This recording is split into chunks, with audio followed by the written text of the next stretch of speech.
Hello, everybody. It's the Vulnerable Vikings, and today we've got Nate Tooley with us.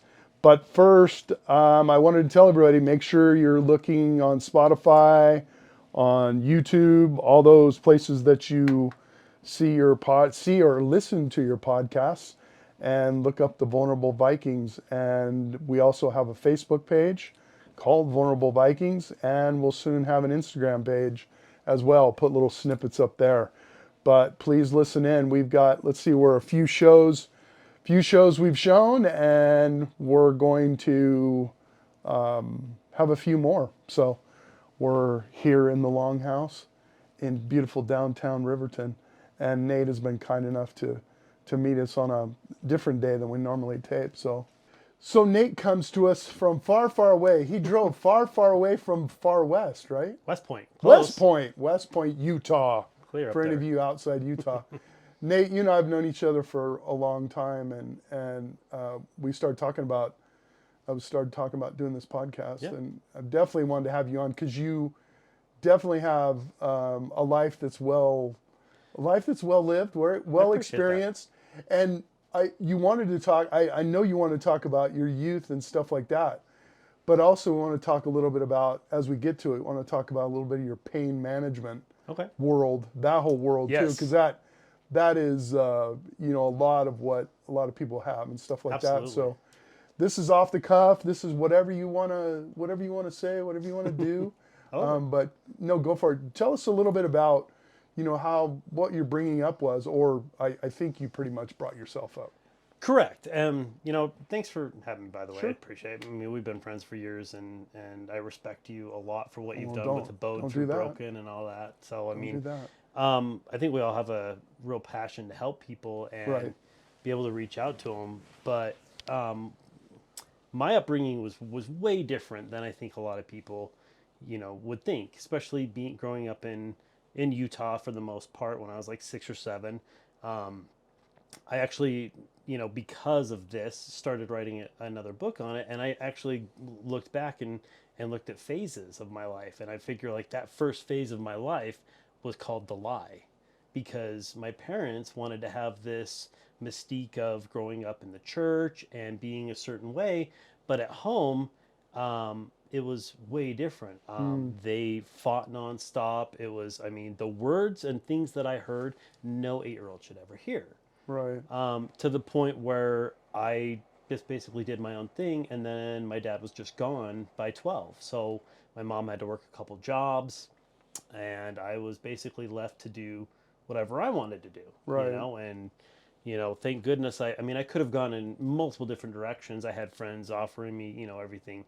But at that point, I really wanted to go into law enforcement, and I knew at a young age, gosh, if I do anything now, then that'll mess it up. So luckily, I didn't get involved in drugs or anything. But yeah, I was basically left to kind of run buck wild. When did that happen? I mean, when we talk about the church, we talk Yeah. about the Church of Jesus Christ of Correct. Latter-day Saints. Yep.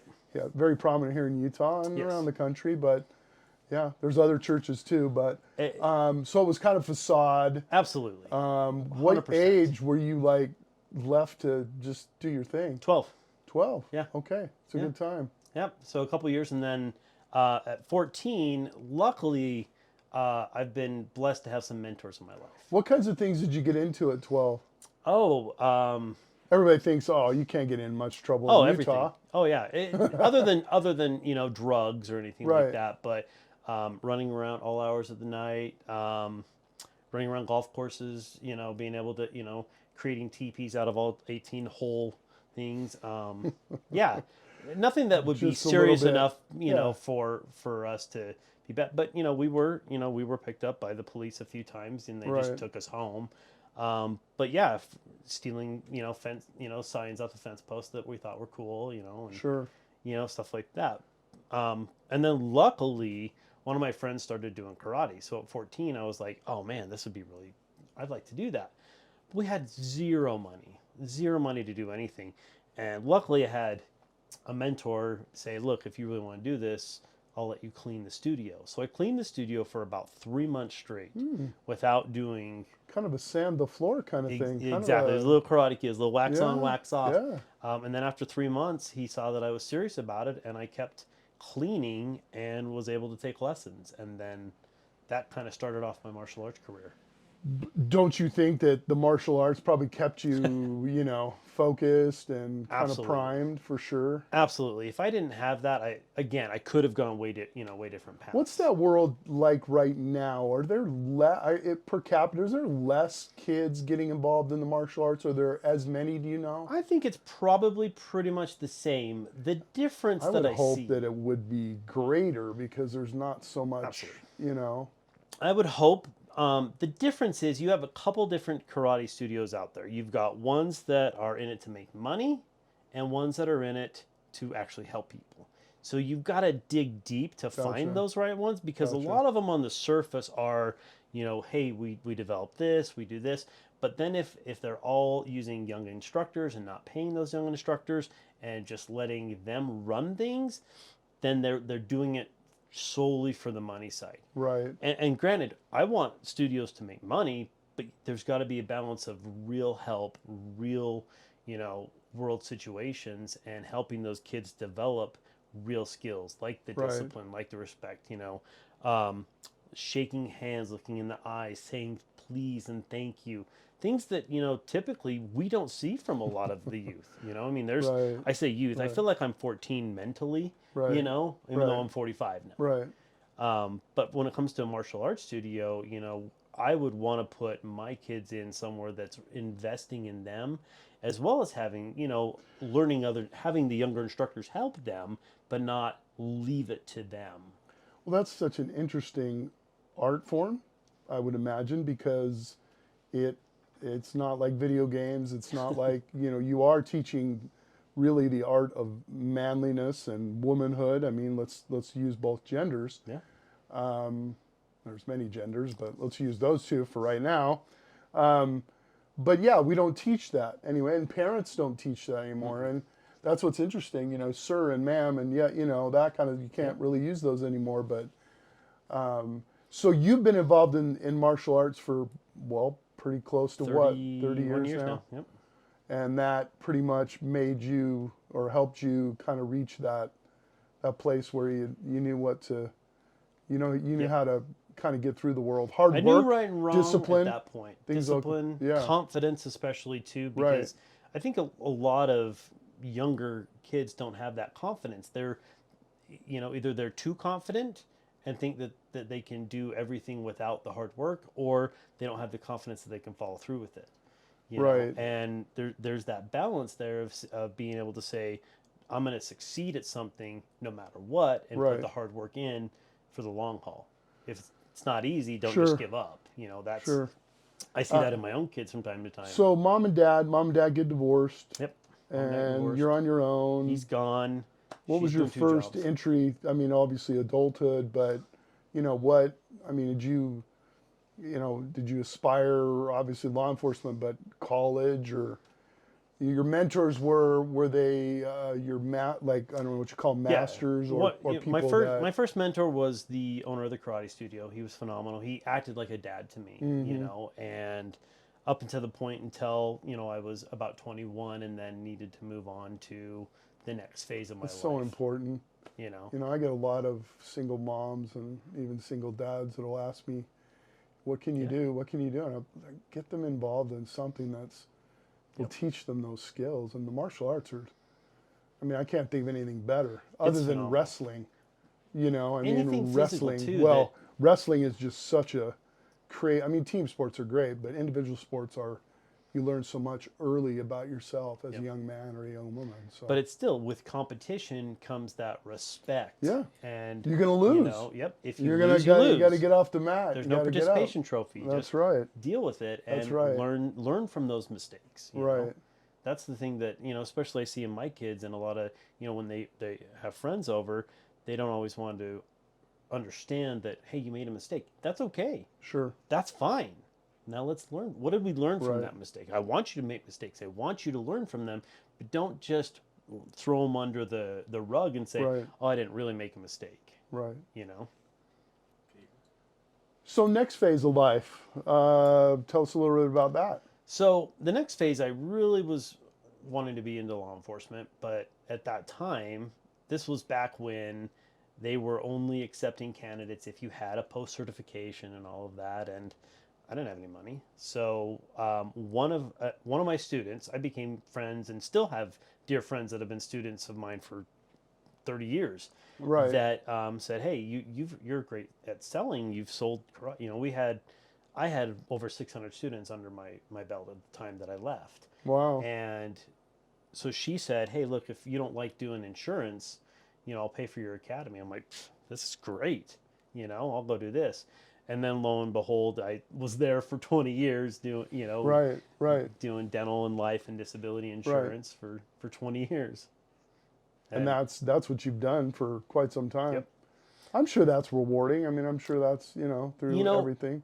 What's great about that is really actually trying to help people. Right. Not just trying to make a sell, but get them a product that actually helps them, that is beneficial to them, not just Right. high premiums or whatever. It's something that will actually help them, that in case of catastrophic loss, Right. that it's there to help. Because that, Right. most insurance people are out there to just, hey, I want to sell, I want to get this done, and I'll see you once a year. Right.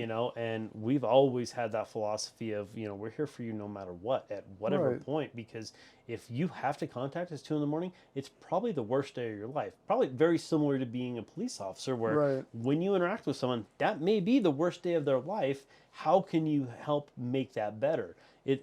I felt that way in the insurance industry, to make sure that they had what they needed, because it comes back on my character. Right. That, oh, I sold you a product that didn't take care of me. What are you doing? Yeah. Yeah. And that's my word. That's my Yeah. bond. So So tell us a little bit about, so you've the whole martial arts kind of kept you in the loop. You're kind of reinventing yourself, hardships here and there. absolutely. So, once I left, I still did. I was doing some security for Rocky Mountain Raceways. I used to be their big security guy there, and that was fun. You know, got to work with West Valley Police at the time. That was amazing.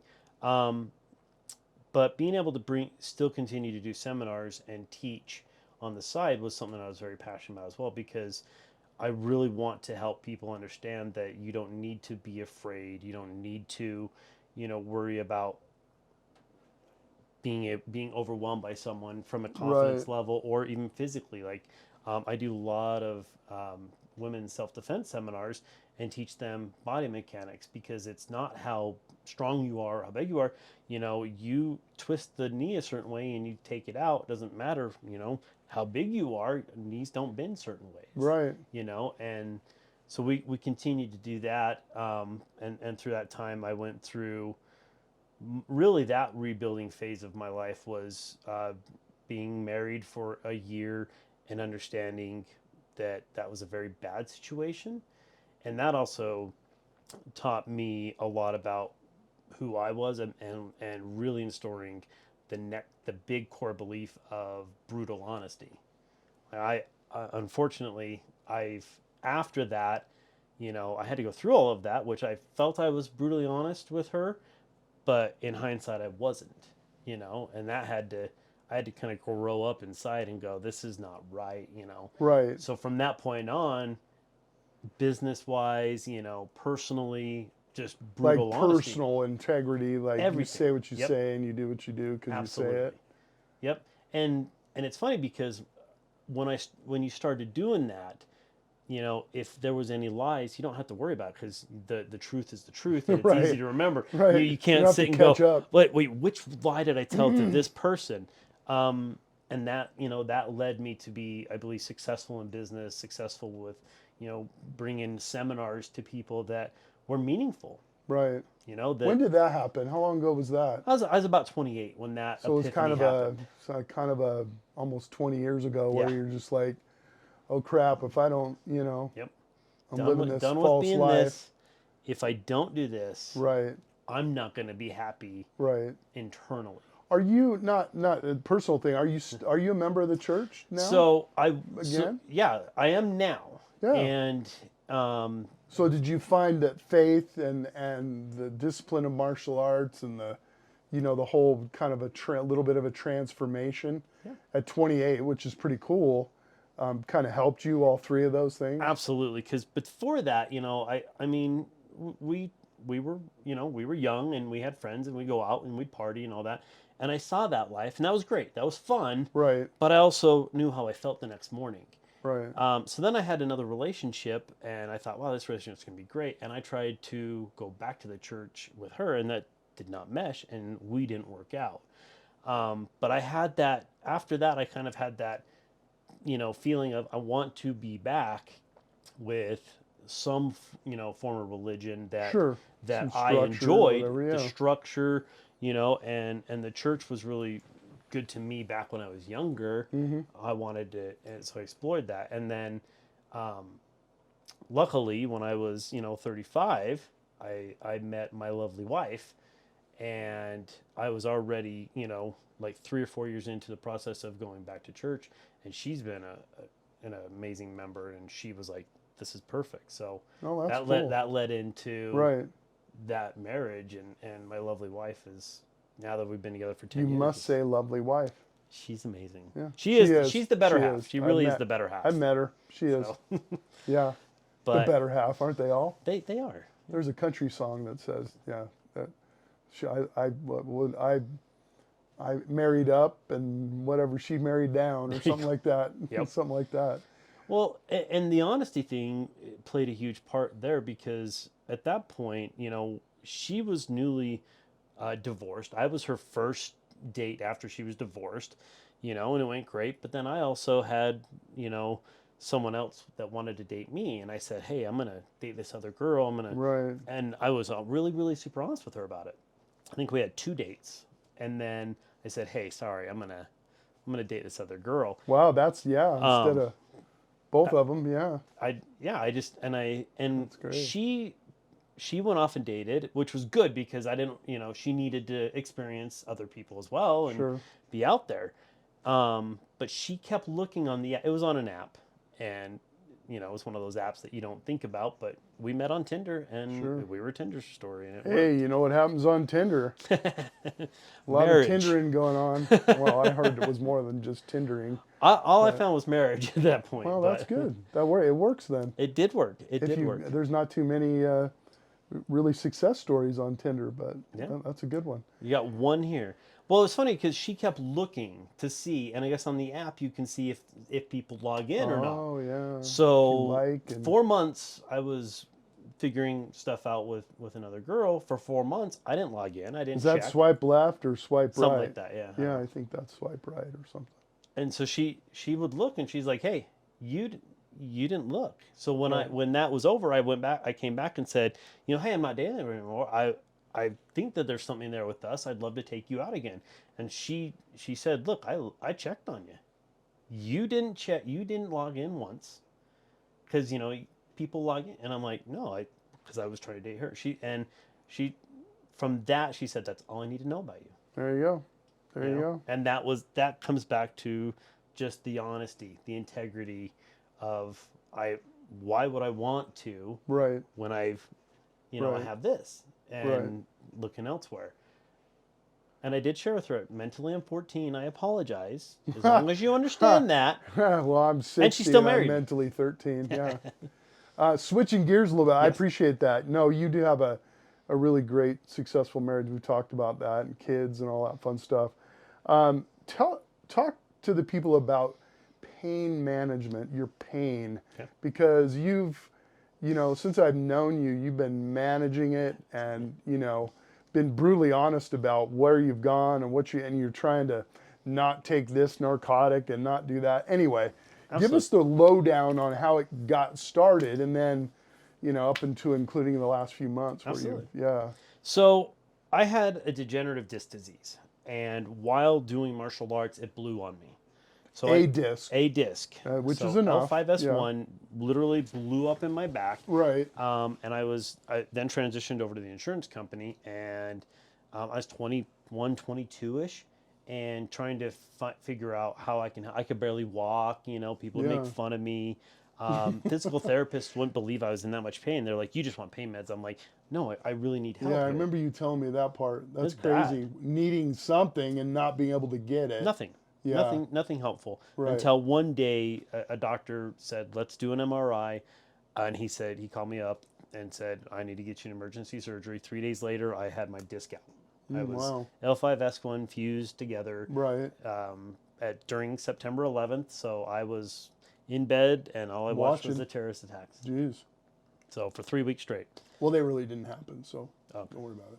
Yeah. Didn't miss anything. Sorry. No, you're good. Anyway. Yeah. So at that point, I was on a lot of heavy meds. Right. And then after that, after I felt like I got better, I mean, I was young, I felt like I recovered fast. It was about a good 6 weeks before I could take the brace off, but I knew I felt better. And that was my first foray into the pain meds. And I'm like, I But not like that. perfect, right? No, not Because perfect. you kept for many, many years, right? You kept in quite a bit of pain, Yeah. right? Yeah. Well, And managing that. I want to say it was a good 2 years after the surgery that I still took the pain meds, but it was a point where my body kept telling me you want more Right. and that you need it even though you're not hurting. And that Right. was the point where I had to stop and say no more. Yeah. Like personally. And I know that that's hard because addiction is very real, and Yeah. people that have never gone through anything like that have no clue, and the judgment is easy to be like, well, if it's Sure. bad for you, just get off of it. But how your body and what your brain tells you, like I read a book years ago that changed my life called What to Say When You Talk to Yourself. The doctor talked physiologically about what your brain does. It doesn't tell you what to do, you tell it. Like if you Sure. say the classic scenario of the kids, I don't want to go to school because I don't feel good, even though they don't, your brain does what you tell it to do. Sure. And then all of a sudden, It's you know, like it's an hour habits. later. It's habits. Yeah. And an hour later, I really don't feel good. Well, yeah, you Right. told yourself you didn't feel good, so your brain's gonna, okay, how do we make this happen? Right. So I personally went on a quest to just be off of it, and it was hard. And mentally, I had to be focused. I had to. Did you have any friends or people you could rely on to do that? So you did it all by yourself. That one was all That's by what's so myself. that's what's so impressive about you is, not sipping the sauce. I mean, not going there. That is, you had to have learned that from your martial arts was experiences because that's crazy. It was hard. And then you had, so how long ago was it you had this where you had everything taken out, all your hardware out? So I started to have issues about. I mean, my back had always kind of hurt, but I wasn't back on pain meds. And then my wife, after when we got together, she's like, "You're in pain," and she started to help. Like, hey, we need to get you some help again. Right. You know what I mean? So she facilitated, and we went around. So your wife said you were crazy. No, no. Yes. I mean, your wife said you were certified. No, Yes. your wife said, we're done with this. I'm watching you go through this. Yes. And then, She couldn't handle the fact that I would just straddle pain on my back and act like it didn't happen. But there were times I was missing with, her kids became my kids Sure. before we had a little one, and I was missing out on time. So she wanted me to be there and be, healthy. So she started to kind of figure out what do we need to do. right. There's really good doctors out there, and there's really bad doctors out there. Everything from immediately, nope, let's just fuse the next one up. Right, And I was right. very much against it. My wife wasn't as educated at the time about my physiology and what was going on with my back, that she's like, yeah, he's a doctor. Like, I get it, but that's not the solution. Right. So we found a pain doctor that I thought was helpful, and I was there for about 4 or 5 years, and I just kept getting more meds and more meds and more meds, and I felt like I was getting sicker and sicker and sicker, and I was back to where I was 20 years ago, where my body was telling me something different.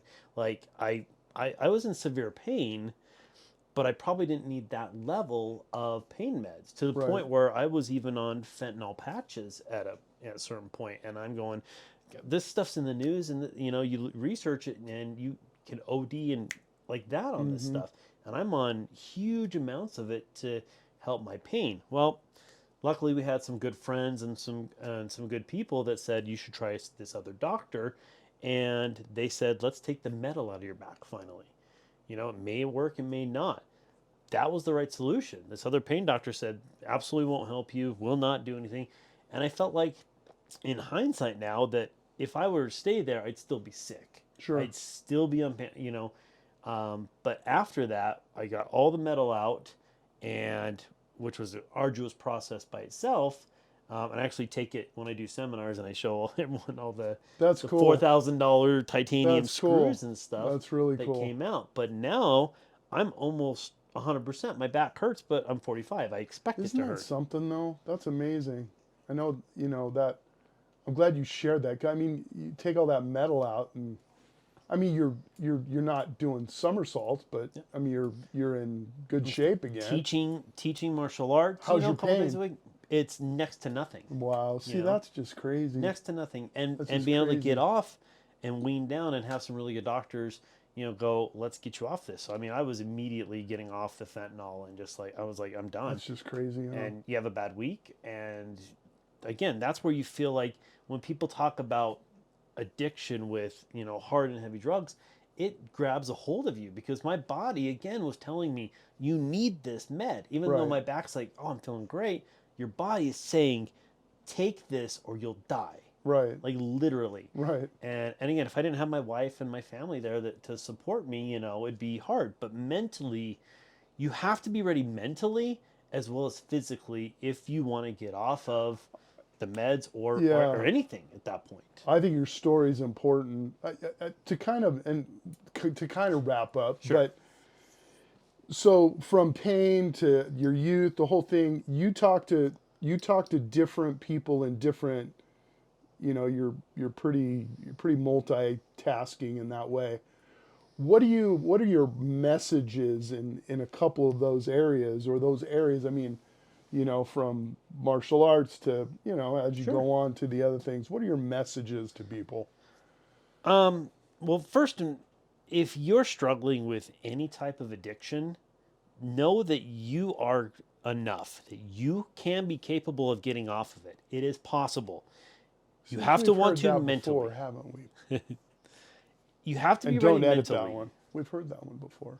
If you're not You ready are enough. mentally, then if you say you want to do it but you still go, well, I like the feeling, I like it, Right. and I want to do it, you're never going to get off. You know, Right. you have to want to be done Okay. mentally, and then physically that will come. Meditation helps. I mean, ice plunges are the new big thing.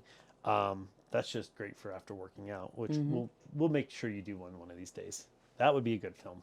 Yeah, um, for sure. but for me, both times I've gotten off pain meds, it was mental.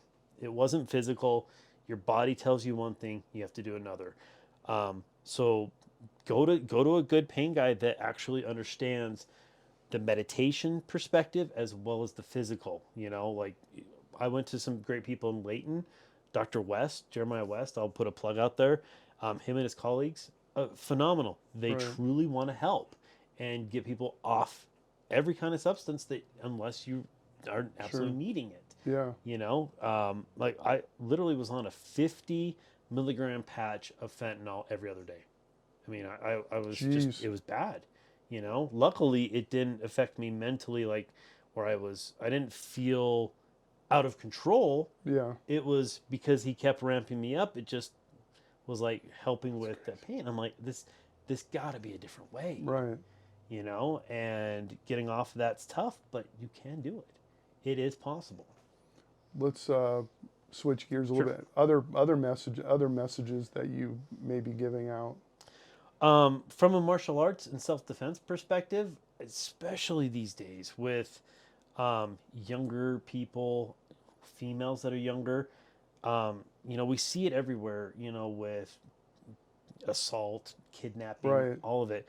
that technology has hurt us in that perspective because we have people that are this versus actually focused on their surroundings. So when we go and do and teach, we talk about understanding your surroundings, developing a path to where you're going. Know, there's Right. two, gosh, here's the lit area and a dark area. Which way do I want to walk down? Surrounding yourself with friends. And then from a defense perspective, we always talk a lot about if you're going to carry something, whether it be a firearm, you put your keys in between, or pepper spray, mace, tasers, practice, understand what you have. I've done so many classes where I always ask at the beginning, what are you doing? And, oh, well, I carry my gun. When was the last time you went shooting? Once to get Right. my Right. CCL, or my concealed carry permit, or my taser. Okay, where's your taser? Well, it's in my purse. Where in your purse? How fast can you get it? We learned obviously, in the law enforcement world, the 21-foot rule that people can get to you in 21 feet before you can grab or react, and it's that fast, Right. And we do that in the seminars and show them, like, okay, grab your purse, go ahead and grab your taser out and put it in your purse. Okay, now I'm going to come at you from this far away because at 21 feet, you also don't know who may not be a Sure. good guy or bad guy. Sure. I'm gonna come at you, but you're gonna know I'm a bad guy, and I want you to grab it, and I want you to take it out, and I want you to tase me with it, Right. because people don't practice with it. They don't, understand. Well, where is it in the purse? Is it in the same spot? And practice in the mirror, grabbing it, Right. just like anyone that with law enforcement would do with their firearms or their tasers or asps or whatnot, right? Same thing is, if you're going to carry something, be proficient at it. Understand why you're going to carry pepper spray. Understand what those effects are, that you're going to hit them. It's going to hit you too. You're Right. going to be, and if you don't understand that, then that weapon is now turned against you and you're now helping them, Right.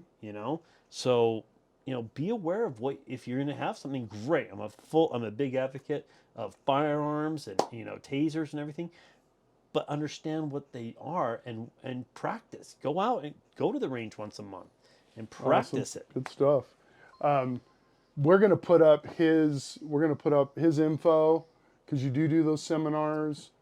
Anybody wants to talk about pain management type stuff? Absolutely. Anybody wants to talk insurance? Yep. Right. We want that too. Well, we We'll do health plug that. insurance, but that's the fun part, is the health insurance side that we do is, again, helping people really get what they need, and companies Right. getting what they need. Right. We Well, treat everyone. We'll give you the push. I We'll give you appreciate some that. push. We like to Hope treat to see every it. employee like the CEO, so they Right. don't just like go to this website. I don't know. We help. Any closing words? No, I'm grateful for the impact that you've had on my life, because thank you. I've, not only been friends, but I've followed you for years, and I've always enjoyed your perspective on life, that, things are not always peachy, No, they're not. and you have to be able to understand that you have to love the lows as much as you love the highs. Amen. And learn from them, right? So, absolutely. That's the vulnerable Viking in us. Love it. That's it. Thanks everybody for watching. Remember, we're everywhere that you can find your podcast. So have a great day, and Nate, you'll see Nate here real soon.